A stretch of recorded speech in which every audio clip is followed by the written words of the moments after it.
So it's a, you know, it is a question. I think probably the value of NATO in the American political consciousness is great enough that the repositioning would stop short of an absolute hollowing out of NATO.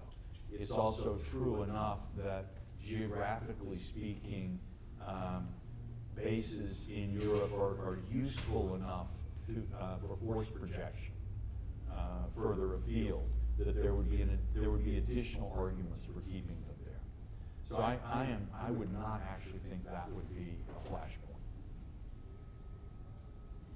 but it is worth thinking about. No, not particularly. I overall subscribe to that. Yeah, I think it goes back to some of the question, no particular additional comment. Just go back to the discussion we've had on coordination between U.S., Europe, Russia, that includes the future of NATO, and the Turkish side of the question is also sort of slightly introduced into the debate. But I think, by and large, I agree on that. I think, however, that the Europeans have to do a thinking effort, not only on the future Western world, but also on their support implication role in helping out the U.S. to manage balance of power in Asia. I was at the National Day of Korea. I was invited at an embassy in Paris, but it happened I was in Washington, D.C., so I went to the Washington embassy. No Euros around. Asian people, few Americans, no Euros around. Except perhaps the few who do their tour of duty to say hi to the Korean ambassador, right? But we overlook this region totally. Okay, we don't have to have the fifth fleet or the seventh fleet. I always get confused between the fleets. We have so many boats that in order to be influential there. And I think there is no, just as there is no Russian strategy from the EU, there is no Asian strategy for the EU, Northeast Asia in particular. There's a lady over here, I think, who had a question. Yeah, I apologize for coming late. I was in another lecture. My name is Weisborn, and I take classes here sometimes.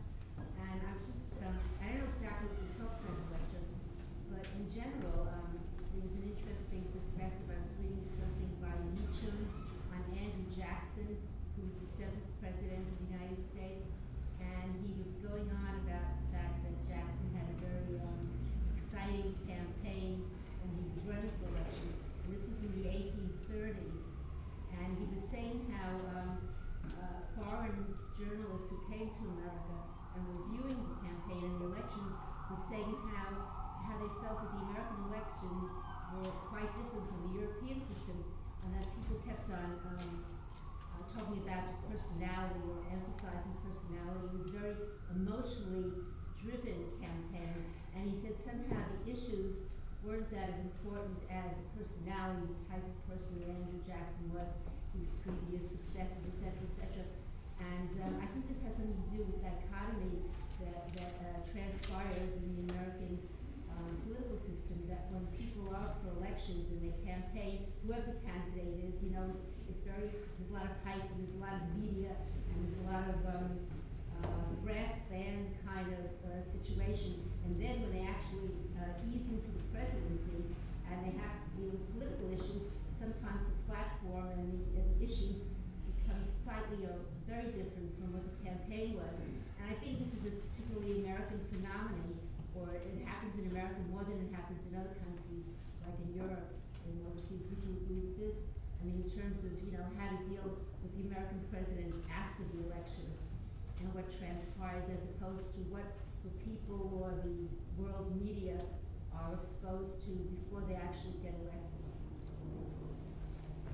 Well, you actually, I think it may be a little bit more of a universal phenomenon. I don't remember, but I've been told that when Harold Macmillan became Prime Minister of the UK, a group of reporters were asking, you know, a reporter came up and said, "Mr. Prime Minister, what will determine the policy of your government?" And he responded, "Events, dear boy, events." And, you know, I think that's often the case for every political leader. Well, I don't really think so, because so far, I don't think anything has happened in this presidency that is so phenomenally different from what happened, you know, before his election. I don't think anything has really transpired that is, the war in Afghanistan has gotten worse. Yeah, but Iran has a new facility. I mean, there will be that something. looks like it's getting better. But but nevertheless, it's a change. So I think we'll continue to see more change. Yes, sir. Can you tell us who you are? I'm sorry. You call me right when I raise my Belgian chocolate. I always do that. I don't know European. Try French chocolate. Alfonso Diaz. My name is Alfonso Diaz. This question is addressed to Dr. Mead. And you said that you are not a neocon, but I mean sometimes words betray you. You refer to the project that smacks the project for this century, the American project for this century. That is smacks of the project for the new century, which brought us that little, not so splendid war in Iraq and all the other things. Maybe you are just a conservative, and in the same vein as I don't even think I qualify as one of those. Or and because of that of Prince Metternich, which brings me to the point. He's Irving Kristol's descendant, right? Don't you think that there is a risk of trying to keep that quote-unquote world restored until eternity?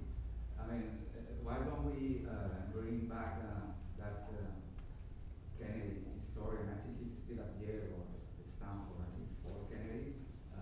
The rise and fall of the big powers. Don't you think that the U.S. is too overstretched, and particularly this first decade of the millennium actually took it to further levels, to Spaniard levels in the Netherlands, and it will be just slow, just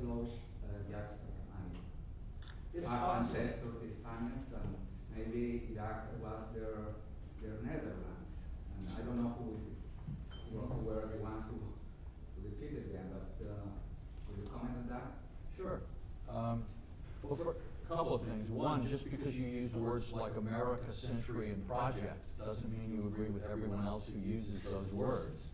And when I speak about the American project, I have absolutely no intention to refer to this production of one think tank. It's kind of an attempt to look at the long sweep of American history and look at the patterns that we've seen. I don't think the neoconservatives succeed in explaining that very well. But if you want to, the broader question of, is America overextended and does it face decline? One never knows, of course, at the time. In the 1970s or 1980s, when Paul Kennedy published his book on decline, there was this large sense that Japan was passing the United States, West Germany was passing the United States, the Soviet Union was making gains in the Cold War. Obviously, the period of decline was upon us, and it turned out, of course, not to be. Now, again, we are hearing this.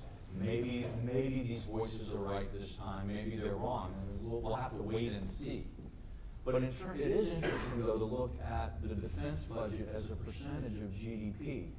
Even after 9/11, it's significantly smaller than it was during the whole Cold War.